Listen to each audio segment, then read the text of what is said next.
মানুহবোৰ কিয় ইমান অজ্ঞানী জীৱশ্ৰেষ্ঠ মানুহৰ ভিতৰত জীৱশ্ৰেষ্ঠ প্ৰাণীৰ ভিতৰত মানুহবোৰে জ্ঞানী হৈ পৰে হয় নাই বাৰু কিন্তু জ্ঞানী হৈ অজ্ঞানী হয় কিছুমান মানুহ সেইখিনি কি বুলি কোৱা যায় বাৰু মানে নুবুজে নে বুজিবলৈ চেষ্টা নকৰে নে বুজাৰ শক্তি নাই চাওকচোন পথাৰত কেনেকৈ গৰুজনীয়ে ধান খায় কোনে সজাল ধৰা ধানখিনি কেনেকৈ খাইছে আপোনাৰ বেয়া লাগিব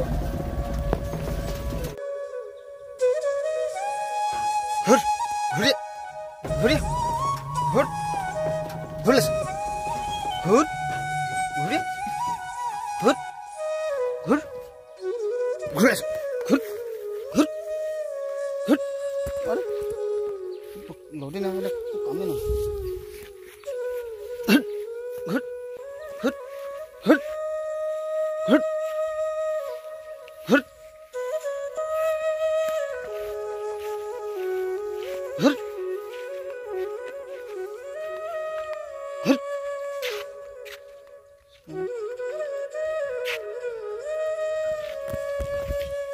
খেতি ছিজনত আপোনালোকক কৈছোঁ গৰুখিনি অকণমান বান্ধক আজিকালি যিসকলে খেতি কৰে তেখেতলোকে গম পায় কিমান কষ্টত খেতি কৰা হয় সেইটোকে গৰুবোৰ অলপ বান্ধক দেই